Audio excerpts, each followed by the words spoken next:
Hi everyone, it's Sue with Ully Cat's Designs and Ully Cat's World blog. And I'm here with the April Karen Burniston Design Team Challenge. The theme is Designer's Choice. So I'm actually going to be making a Mother's Day card using the Waterfall card, rectangles and labels, the crosshatch. I'll be using primarily the largest rectangle.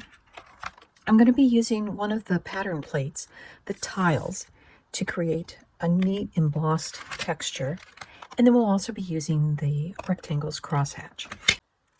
I want to show you my prototype so you have an idea of what we're going to be making. This is a 5x7 card, and I've put the fold at the bottom. I've rounded the corners, and now this is part of the waterfall mechanism.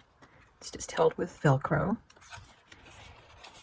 And then these can hold gift cards. They can hold individual cards that might pull out that have maybe pictures of all your mom's children. It could be any kinds of things that you want to put in to just give them, and there'd be a place for a personal message.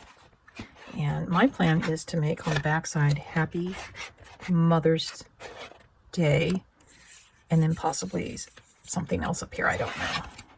We'll see how that turns out. But that's my prototype. So to start with, I'm taking a 10 by 7 inch piece of 110-pound cardstock, and we will score it right at 5 inches.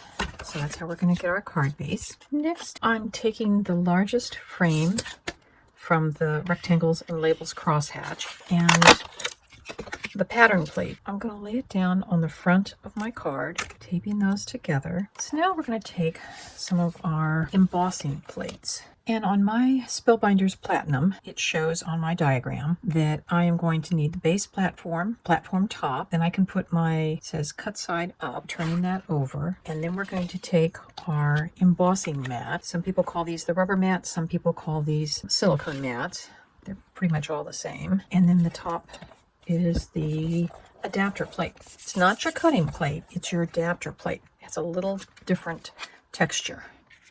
And now for the big reveal. It's given us this nice texture all the way around. I'm actually going to do the same thing to the other side of our card. Now you can see, so I don't squash what I've already embossed, I've done what they call partial plate. So I have done the same sandwich, but I only put my plates right up to the fold so I wouldn't be going over what I'd already embossed. And now we have two sides embossed. I'm actually going to trim down the edges here.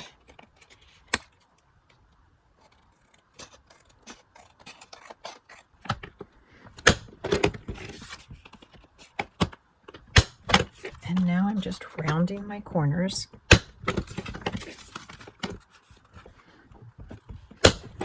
A corner rounder, although you could just as easily use scissors.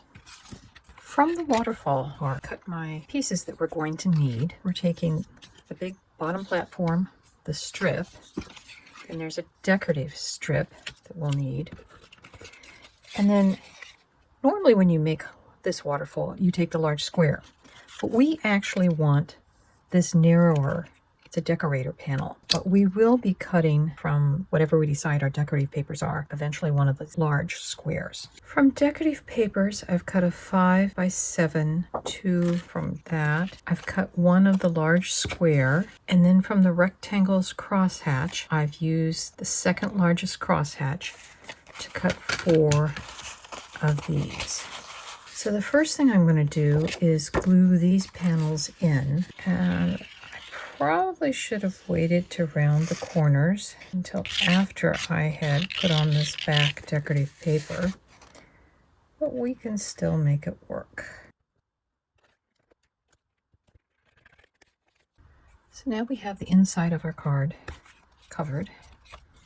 And now we'll work on our waterfall section. Now, one of the things you want to make sure you've done, especially when you're using this thick of cardstock, is to really work those folds, especially this first one. It will just make the flaps move a little bit easier.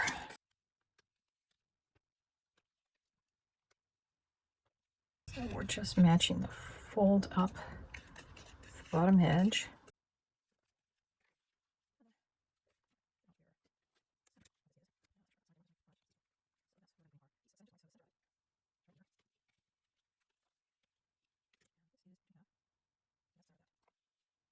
So that's where we want that. So I'm just going to do a little tape to hold that in place. And then we're going to take our stapler and make sure we don't staple through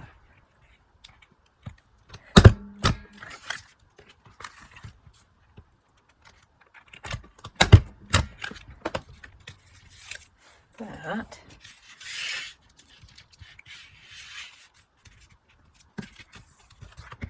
So now we'll have our outside label as well. And I'm going to take this piece of decorative paper and we're just going to cover over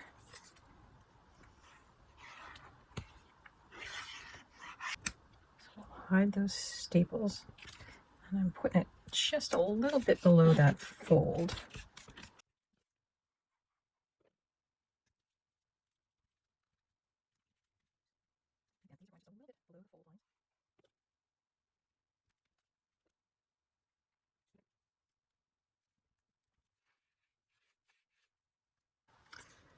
Now originally I was just going to use this light blue piece to cover the strip, but I decided this decorative paper is thick enough that I can use it.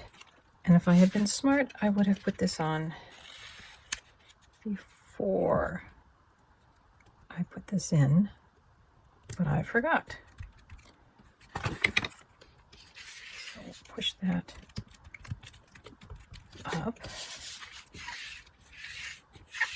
and we'll let everything dry. I have an old gift card that I'm going to use as my template to know where to fold things. So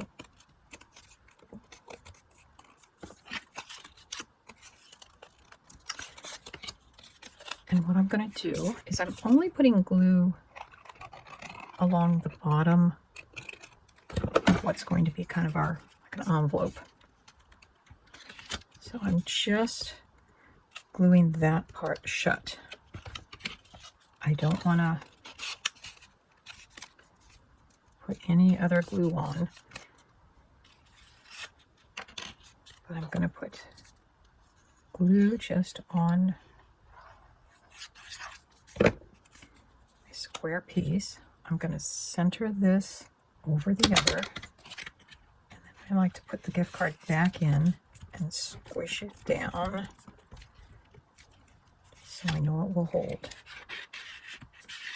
And now I'll do the same thing with these next three.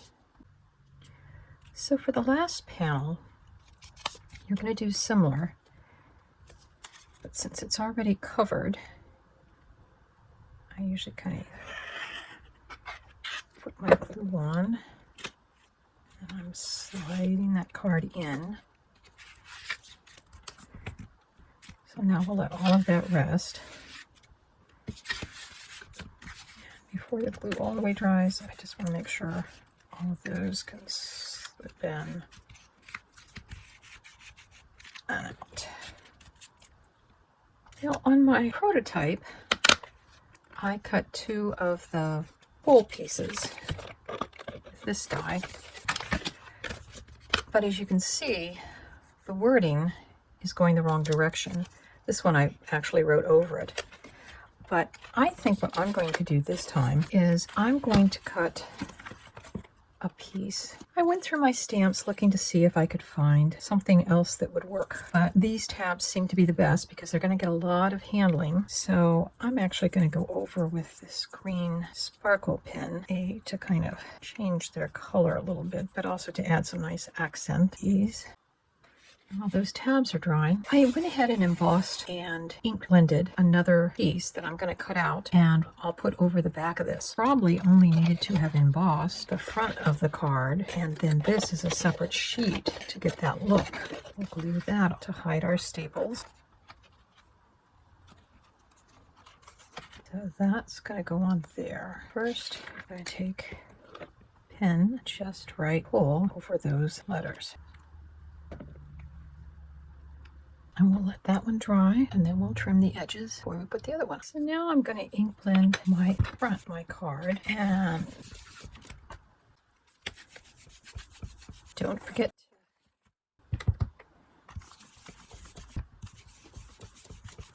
Now I've cut a set of latch, or fastener, Velcro, however you want to say it. I'm using Karen Burniston's alphabet and mini alphabet to put in my sentiments. So on the front we have Mom, and on this layer we're going to have Happy Mother's Day, and you can see I've already got those laid out in the box. And I've put a piece of my paper low-tack tape to use as my guide. Now the middle letter here is going to be the P, so I will start with that. I think I'm going to switch over to my tweezers.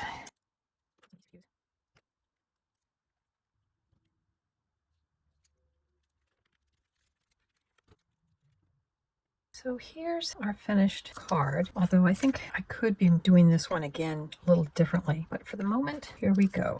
We have to Mom, and I've had a suggestion that this should say lift instead of pull, because when you say pull there,